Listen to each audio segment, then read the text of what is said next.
En esta ocasión les voy a leer la NBI. El Salmo 23 dice así: el Señor es mi pastor, nada me falta. En verdes pastos me hace descansar. Junto a tranquilas aguas me conduce, me infunde nuevas fuerzas, me guía por sendas de justicia, por amor a su nombre. Aún si voy por valles tenebrosos, no temo peligro alguno, porque tú estás a mi lado. Tu vara de pastor me reconforta. Amén. Hasta ahí le vamos a dejar. Vamos a analizar solamente 4 versos. Vamos a pensar un poquito que estamos en el ambiente de Israel.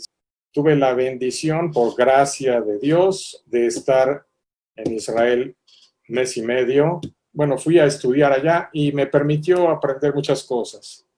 Y entre ellas, el poder visitar el desierto, precisamente. Y conocer también de la vida pastoril. Israel es un país sumamente desértico. Solamente una línea costera es la que tiene la parte, digamos, verde, pero el resto del país es desértico, salvo pequeños lugares cerca del río Jordán. Del lado este, prácticamente ya los jordanos tienen ese territorio, así que Israel no tiene más que la línea costera occidental. Y eso hace muy interesante que nosotros podamos entender la Biblia, porque si conocemos un poquito de la geopolítica del texto, eso nos va a ayudar mucho a comprender más un mensaje de alguien, en este caso del salmista para nosotros, o Dios a través del salmista, que a veces nos es un poco difícil porque nosotros estamos en una cultura totalmente diferente.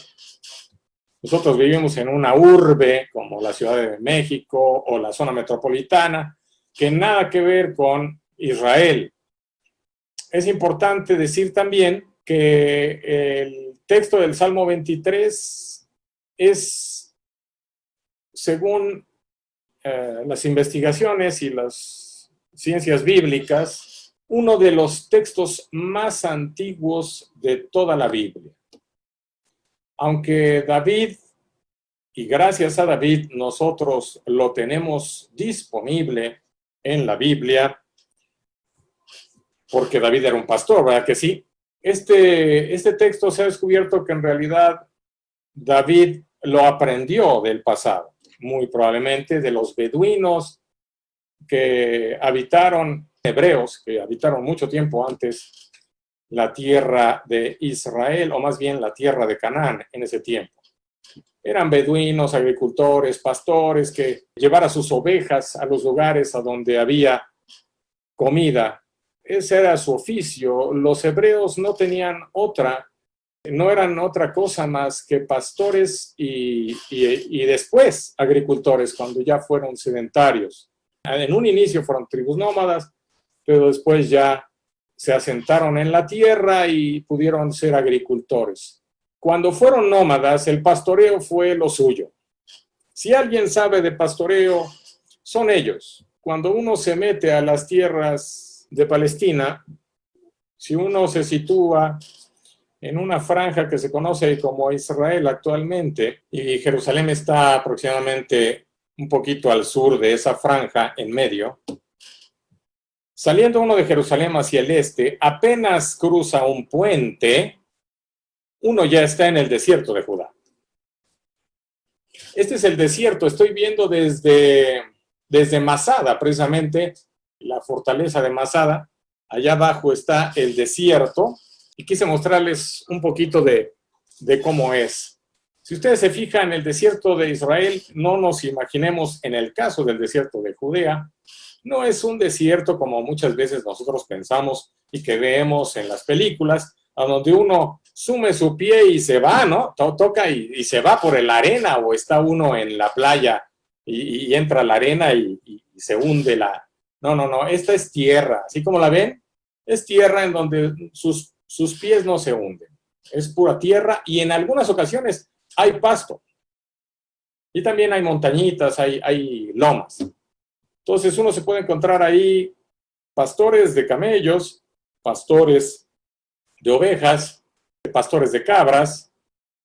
Les narro todo esto para que podamos entender un poquito el contexto de cómo y por qué David pone estas palabras. Lo más probable es que esto era un canto que recitaban los pastores de hebreos hace miles de años. David, que era pastor, sobre todo en sus inicios, obvio, como todo buen pastor, aprendió el canto. Y él decidió pasárnoslo a nosotros. Y por eso lo conocemos. Pero es un canto muy antiguo. Ustedes se lo saben de memoria. El Señor es mi pastor. Y en su versión dice, nada me faltará. Pero quiero comentar primero por qué dice David, el Señor es mi pastor. Si nosotros lo vemos de la siguiente forma. En Israel, los pastores son jóvenes. Es una cosa que me llamó mucho la atención. Sí hay algunas personas mayores, pero la mayoría son jovencitos. Estoy hablando de 18 años, ¿sí? Algunos de menos. Incluso hay muchas mujeres pastores. Las niñas son las que andan llevando a las ovejas. Bueno, pues ellos pastorean cabras y ovejas, generalmente al mismo tiempo.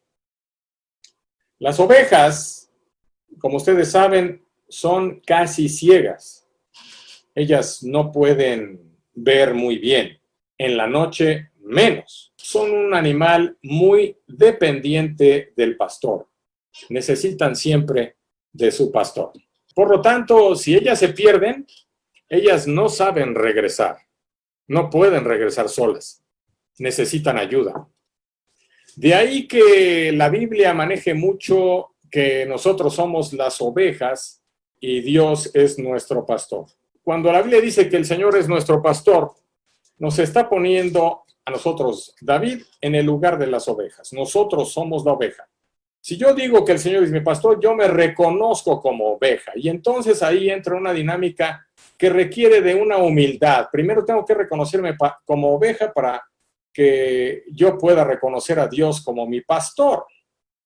Si yo soy una oveja con estas limitaciones que les estoy contando, pues entonces estoy reconociendo que yo dependo del pastor, que yo no puedo solo, que yo necesito ayuda y que sin él estoy perdido.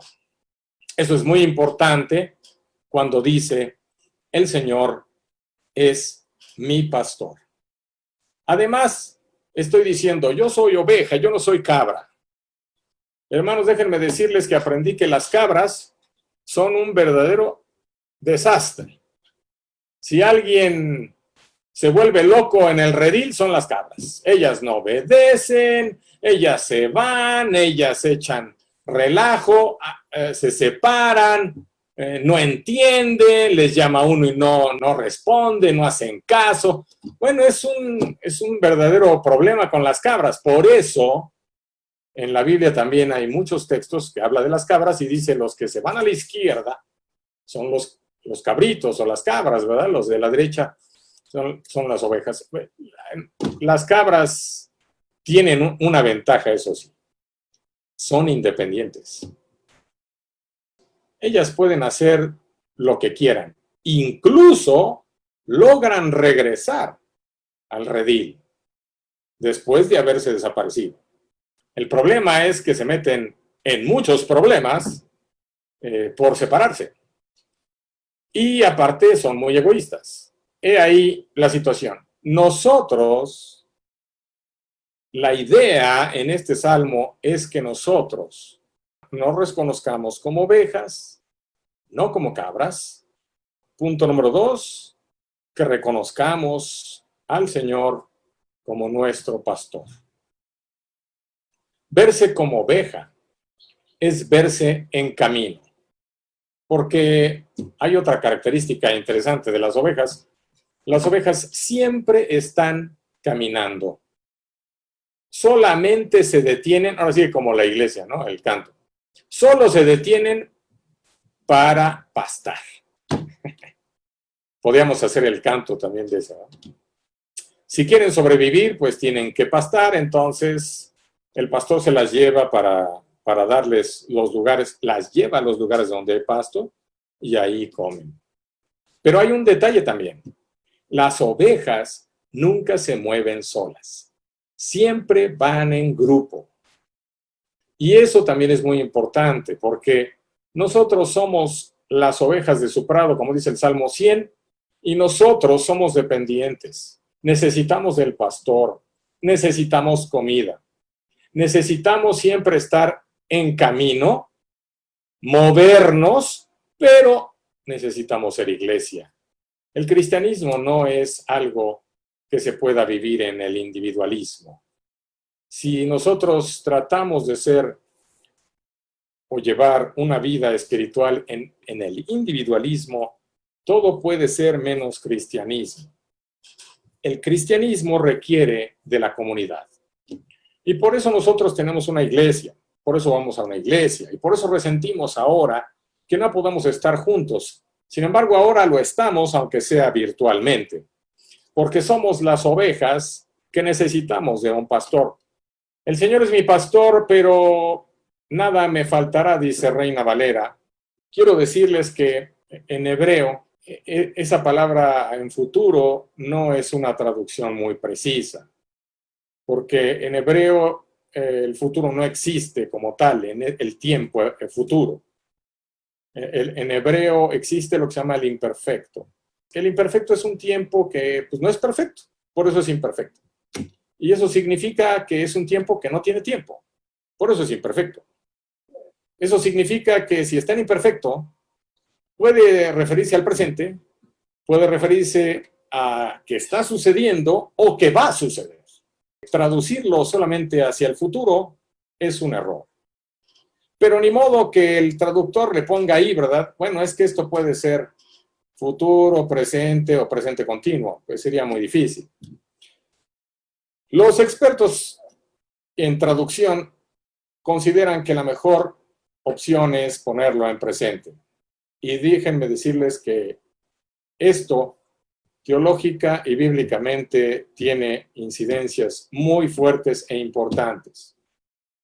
Porque cuando David dice que el Señor es mi pastor y nada me falta, está diciendo una realidad. No está diciendo un deseo. Está afirmando una realidad. Y esa realidad es que no le falta nada. A la oveja, si tiene a su pastor, y si él se reconoce como oveja, no le falta nada, ni ahora ni después.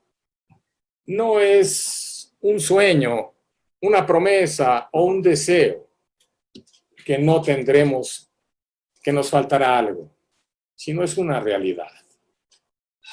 Y aquí llama la atención el contexto del pastor. Porque si estamos hablando que este salmo en realidad ya se cantaba o se hizo, porque está comprobado que sobre todo en las tierras orientales, eso lo sabemos ahora por la ciencia lingüística y filológica, que la mejor manera en que ellos aprendían de memoria era cantando. Entonces hay muchos cantos, por eso Jueces 15, en el canto de Débora, el canto de Moisés, el canto de Ana, el canto de María. ¿Por qué? Porque esa era la manera de poder transmitirlo oralmente. Recordemos que en aquel tiempo no existía nada para escribir. Entonces, la manera en que se lo memorizaban para permanecer durante generaciones era a través de los cantos, como hoy cuando le enseñamos con cantos el abecedario a los niños, o a lo mejor otro idioma. Así es como se les enseñaba. Este canto pasó a través de las generaciones. Lo interesante es que estos pastores, cuando lo cantaban o recitaban, decía el canto, el Señor es mi pastor y nada me falta y nada me está faltando. Lo interesante es que si este canto del Salmo 23, que sabemos que los salmos son en realidad cantos que se acompañaban con música, reflejaba una realidad de los beduinos hebreos de hace muchísimos siglos, muchísimos. Era un tiempo en donde Israel realmente todavía no existía, no tenían tierra, no tenían templo, no tenían nada, sacerdocio, ni sacrificios, ni nada. Ni siquiera tenían un pacto. Solamente existían como nómadas, cuando iniciaba todo. En ese tiempo, se calcula que es este salmo, y el pastor dice, nada me falta. O sea, en otras palabras, la ecuación diría de la siguiente manera. No tengo nada, pero nada me falta.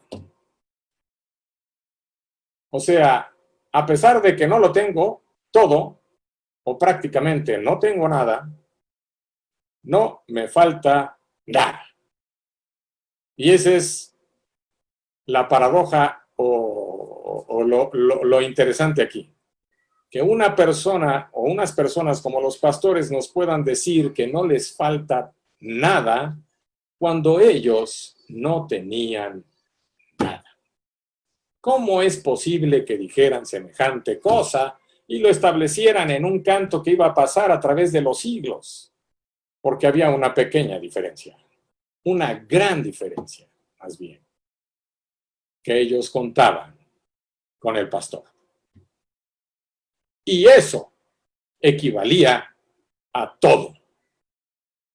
Por eso, el Salmo empieza diciendo, el Señor es mi pastor, nada me falta.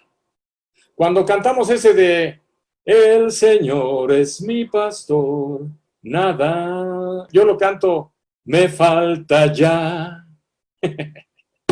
Yo no digo nada me faltará, yo digo nada me falta ya, porque ese texto es real y presente. Si usted hoy considera que el Señor es su pastor, que Dios está con usted y que usted es su oveja, a usted no le falta nada.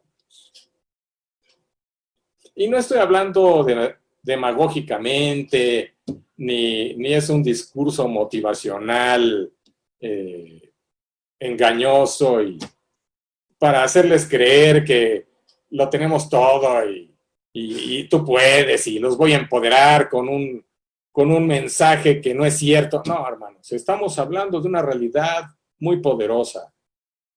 Esta realidad es que Dios lo llena todo en nuestras vidas. Y sí, podemos sentir necesidad en muchas cosas, pero Dios, teniéndolo a Él, lo podemos tener todo. Y cuando digo todo, es todo lo necesario. No es que seamos millonarios, sino que tengamos todo lo necesario, lo más importante. Por eso es nada me falta. En un contexto de nada, no hace falta nada. Siguiente versículo dice, en delicados pastos me harás yacer, ¿verdad? Así dice, en la Nueva Versión Internacional dice, en verdes pastos me hace descansar. Otra vez, recordemos, todo el Salmo está en presente, no dice delicados pastos. Yo no sé qué se imaginan ustedes cuando escuchan esa frase. Yo cuando lo leía, y créanme que lo leí muchas veces antes de entenderlo, pues yo leía delicados pastos y yo decía, pues, se me imaginaba, pues, ¿a qué se refería con delicados pastos? Algo así como una cancha de esas de fútbol, como el Estadio Azteca, que se ve todo verde y hermoso cuando está bien hechecita la cancha, y uno dice, no, hombre, ahí se la van a pasar re bien todas las ovejas, pues esos son delicados pastos. Otra, a lo mejor se me imaginaba, pues unos pastos muy finitos, ¿verdad? Muy delicados, muy bien hechos, no sé. Nada que ver con eso. Delicados pastos, esa palabra delicados no existe en hebreo, ese no dice eso, dice verdes, pastos verdes. Si algo le encanta a la oveja es el pasto. Y el pasto verde. Pero aquí viene lo interesante, hermanos. Cuando estaba en Israel me di cuenta que todos los pastores, como yo les decía, se van hacia el este de Israel. Y en el este, ¿qué hay? Según lo que les acabo de decir hace unos minutos, no hay más que desiertos. Entonces la pregunta que yo me hice fue, ¿qué carambas comen las ovejas si a donde se las llevan a pastar es al desierto? El pasto verde está al oeste, está de Jerusalén hacia el oeste. ¿Para qué te las llevas al este? Bueno, en el oeste y toda la zona verde de la costa, ahí están las granjas, ahí se cultiva, ahí es a donde los agricultores trabajan, excepción de los dátiles que están en el desierto. Los árboles de dátiles son desérticos. Pero acá no, acá todo esto, ustedes meten a las ovejas a los pastos, se van a acabar todos los cultivos, hermanos. Las cabras van a ser un desastre. No, todas se van al este. Y lo que yo me preguntaba es, ¿qué van a comer? ¿Piedras?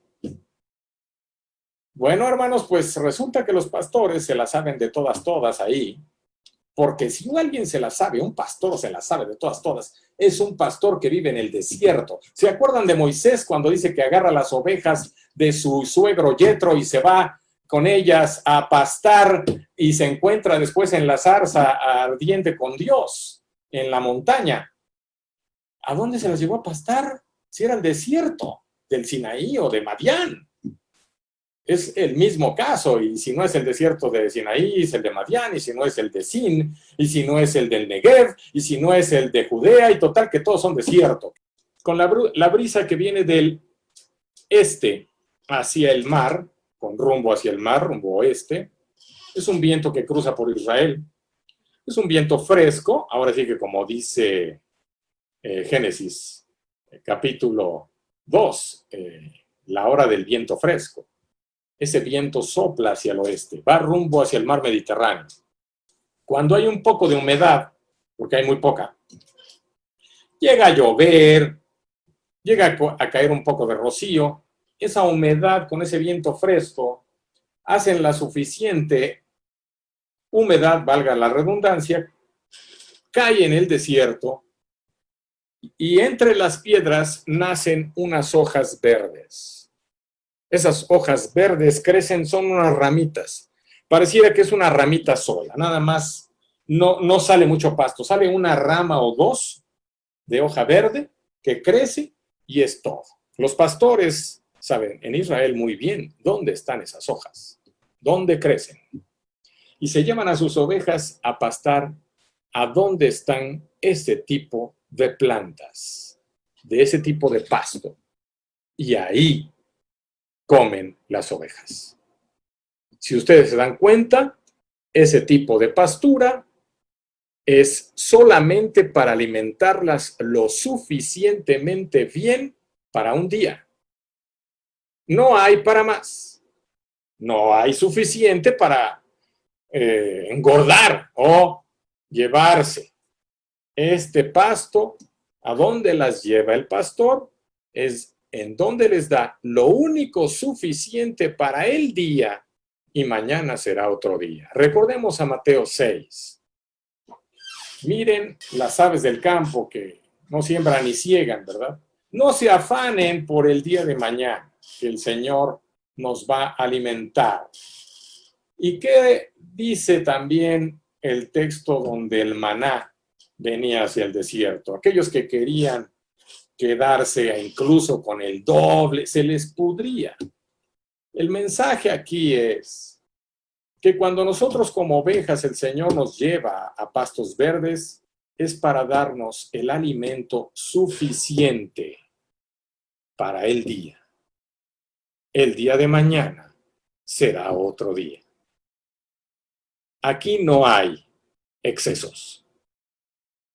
Lo poco que hay es para las ovejas. Y interesante también es que las ovejas van en paralelo, van en línea generalmente. Yo les voy a explicar que hay momentos en donde se unen en pelotita, pero hay veces, cuando están pastando sobre todo, van como en líneas separadas. ¿Para qué? Para que no se golpeen, para que no se peleen por el alimento, para que tengan una sana distancia. Hasta eso nos pueden enseñar las ovejas hoy en día, ¿verdad? Es por ello que en el Salmo 23, el pasto verde es el desierto, hermanos. En otras palabras, hoy estamos pasando por un desierto. A nadie le gusta el desierto. Es un lugar árido, con una brisa ardiente, un lugar en donde no haya dónde protegerse, lleno de animales venenosos, es peligroso, es oscuro, no hay agua, no es un lugar propicio para la vida, o más bien para vivir un ser humano. Sin embargo, a través del desierto el Señor nos enseña muchas cosas y nos hace pasar por el desierto. Todo cristiano tenemos que cruzar el desierto y estar un tiempo en el desierto, como Jesús 40 días, como el pueblo de Israel 40 años. Todos tenemos que pasar el desierto. Quizá esta es una gran bendición que estamos viviendo porque es nuestro desierto. Nos hacía falta vivir un desierto. Midbar, dicen los judíos. No, en Israel no van a ver, rarísimo, van a ver un rebaño en pastos verdes. Lo van a ver en el desierto. Pero en el desierto hay hojas verdes. A veces hay un poco más que en otros lados, son algunas zonas. Lo cierto es que no nos debemos de preocupar en que el Señor no nos va a acompañar y guiar en el desierto. ¿Se acuerdan del texto de la alimentación de los 5,000 cuando Jesús pone a todos en el monte? Tuve la gran bendición de estar ahí en esa montaña, la montaña de las Beatitudes, y la escalé y la descendí. Bueno, es una cosa hermosa, pero me di cuenta, ahorita está toda verde. Hay tiempos, me imagino, en donde está árida, y cuando Marcos narra la alimentación de los 5,000, y uno ve desde la montaña el mar de Galilea, cuando Marcos narra la alimentación de los 5,000, dice que llegaron a un lugar desierto, en la montaña, y después le dijo a todos que se recostaran. Y todos se recostaron en el pasto verde, dice Marcos. Por fin.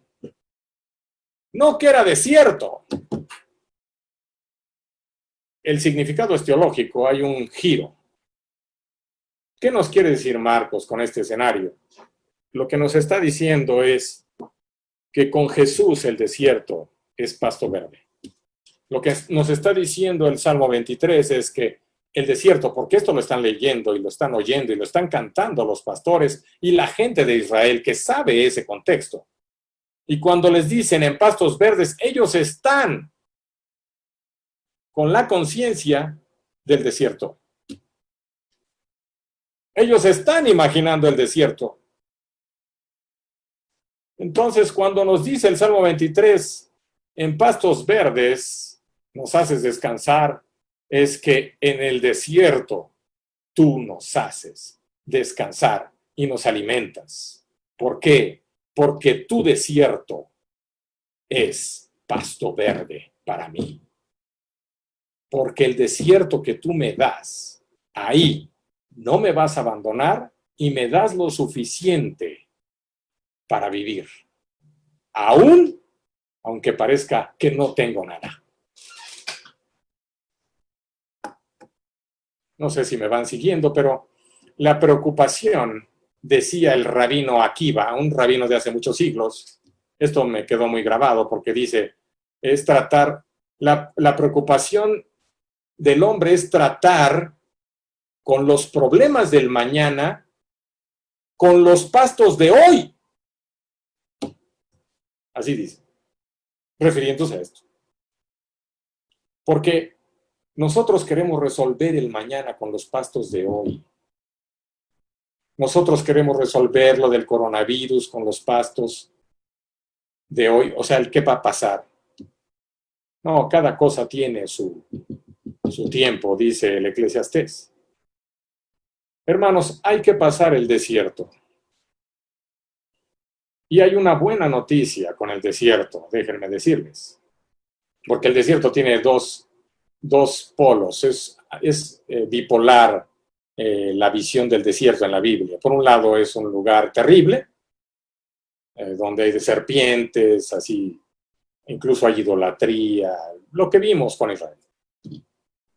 Pero por otro lado, como dice Oseas 2:14, es el lugar donde Dios enamora a su pueblo. Es el lugar donde Dios entrega y hace un pacto con él. El desierto es un lugar especial. Habría que darle gracias a Dios por el desierto, por nuestros desiertos. Algo el Señor quiere decirnos cuando cruzamos desiertos. A Israel lo ha hecho regresar a la fecha, a cruzar desiertos, aunque sea metafóricamente, aunque sea espiritualmente. Porque cuando nos ensoberbecemos también a veces es importante y necesario regresar al desierto. El pueblo de Israel mismo, cuando llegó a la tierra prometida, se le olvidó que quien le había dado la tierra, y la tierra, dice Deuteronomio, es del Señor, no es de Israel. Ellos dijeron, esta es nuestra, y la conseguimos y la conquistamos nosotros. Se les olvidó quién se las dio y de quién es. Que no nos pase lo mismo, hermanos. A nosotros el Señor nos pone en pastos verdes y lo más increíble, junto a aguas de reposo. Ahí nos pastorean. Déjenme decirles cómo son las aguas, porque entonces si estamos en un contexto desértico, pues ahora las aguas tenemos otro problema. Y es que las aguas, miren, existen como una especie de acantilados en el desierto, como ustedes a lo mejor echando un poquito de imaginación, yo estoy desde arriba viendo el desierto.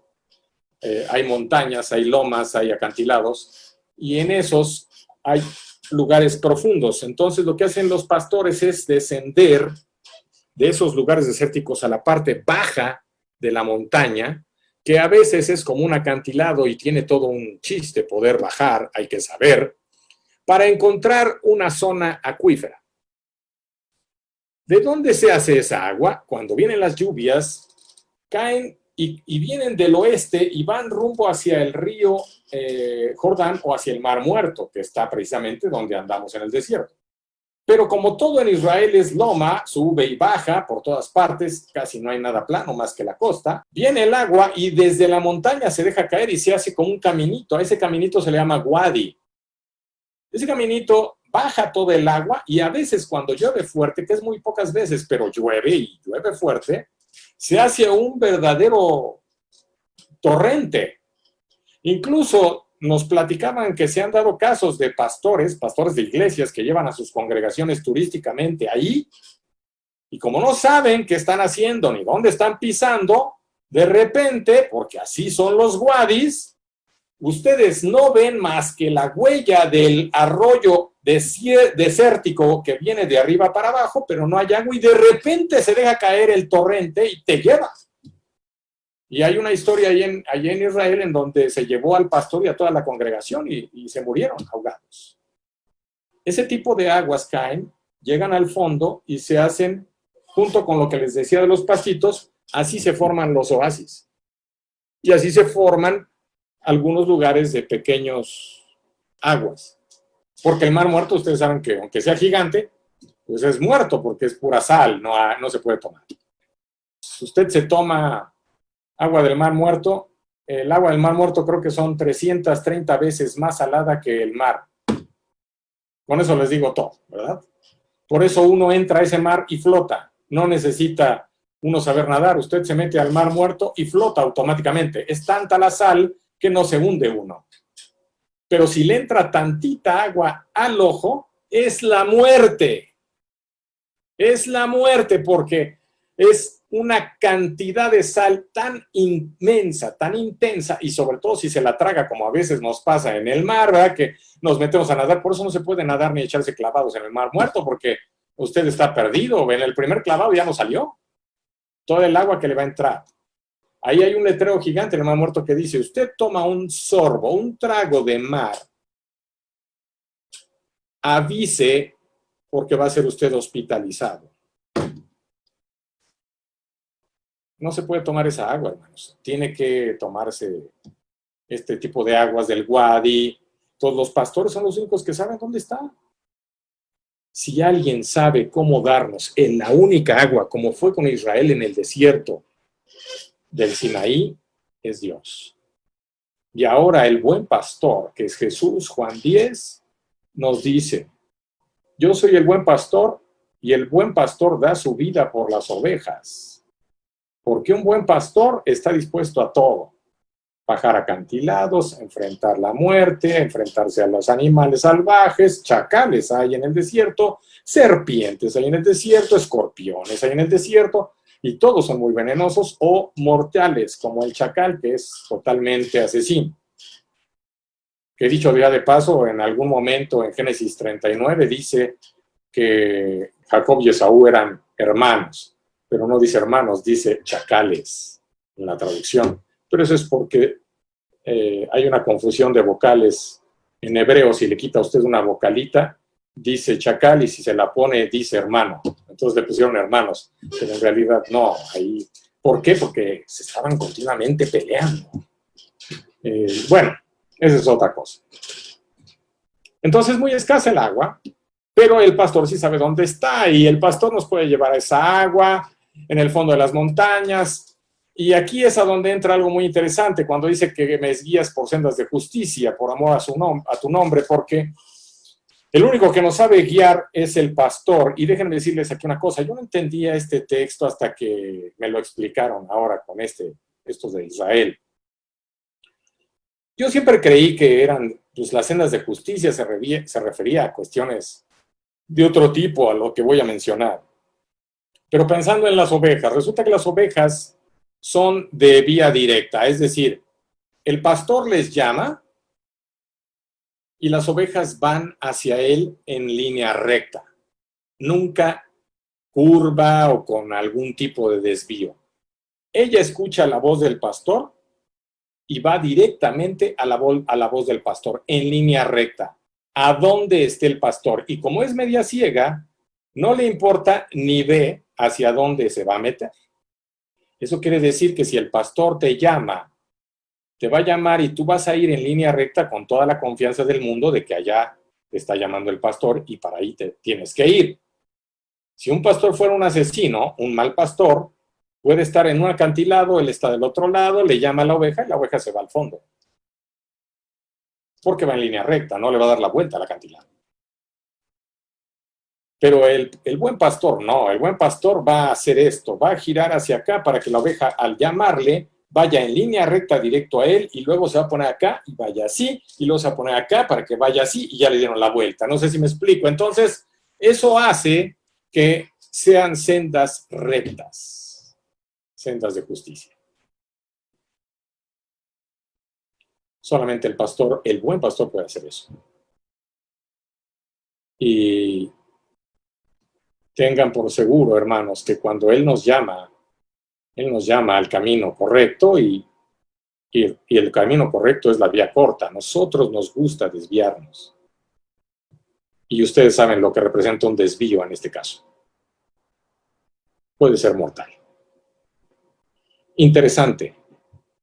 Pero yo dije, ¿cómo va a reconocer el pastor, o más bien la oveja, la voz de su pastor? Porque nos encontramos con la situación en donde se encontraron dos pastores con sus dos rebaños de ovejas, se juntaron y se hicieron pelotas todas las ovejas se revolvieron. Yo dije, ¿y ahora? ¿Las tendrá marcadas? ¿Va a revisar cuál es cuál o qué? ¡No! Simplemente cuando necesitó llamarlas, el pastor, uno de ellos, se paró y empezó a llamar a sus ovejas, y las que son de él, exactamente como dice el texto de Juan, las ovejas oyen mi voz y la conocen. Se fueron con el pastor porque reconocieron esa voz. No se fueron con el otro pastor. Se fueron directamente con el pastor del cual sí conocen la voz. Y así contaron y eran exactamente las ovejas que traía. Aún si voy por valles tenebrosos, oscuros, no temeré mal alguno. Si hay algo oscuro en la noche, es el desierto. Si es algo terrible y valle de muerte, es el desierto. Pero aquí es a donde el pastor se pone nervioso, hermanos. Y aquí es a donde pasa algo increíble que yo nunca me imaginé que era. Y por eso se los quiero compartir. Aquí no estoy hablando de que, ay, miren, yo fui a Israel. No, eso no importa. Aquí lo que importa es lo que yo les estoy explicando del contexto, porque los quiero meter a ese lugar. Como yo les decía, el pastor va guiando a las ovejas y las ovejas van hacia él. Y el pastor siempre va adelante, siempre va adelante. Por eso nosotros somos sus discípulos. Nosotros no somos el pastor. Y Jesús es el discípulo. Se nos olvida y nosotros queremos luego que Él nos siga, ¿no? No. Nosotros somos los discípulos. Bueno, pues aquí las ovejas van siempre atrás del pastor. Pero el único momento en donde el pastor no va adelante es en la noche. En el valle oscuro, en el valle de muerte. Ahí cambia toda la escena. El pastor se para y empieza a caminar hacia las ovejas y se mete en medio de ellas. Y todas las ovejas ya no van en paralelo, todas se pegan y se juntan y se hacen como un team back, como un grupo, un equipo, una pelotita y el pastor en medio, con lo suficiente nada más para caminar un poco. Y él empieza a caminar y empieza a hablar como merolico. Empieza a hablar y las ovejas lo están oyendo continuamente y lo van siguiendo y van pegadas a él. Ese es el momento del valle oscuro, donde él está con ellas en medio. No adelante.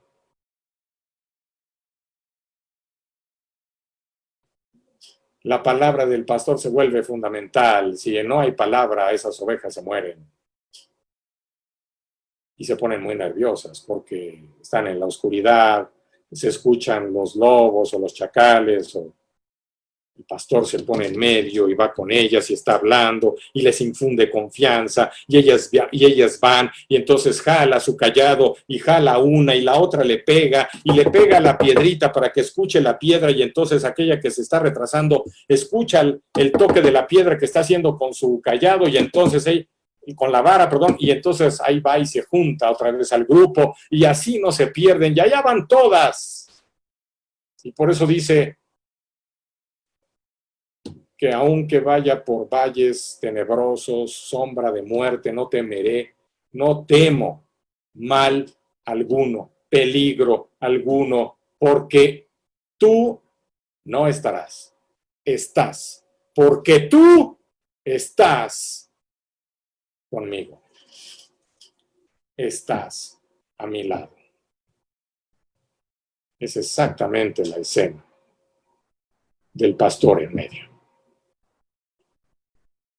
El pastor nunca abandona a sus ovejas en la oscuridad del desierto.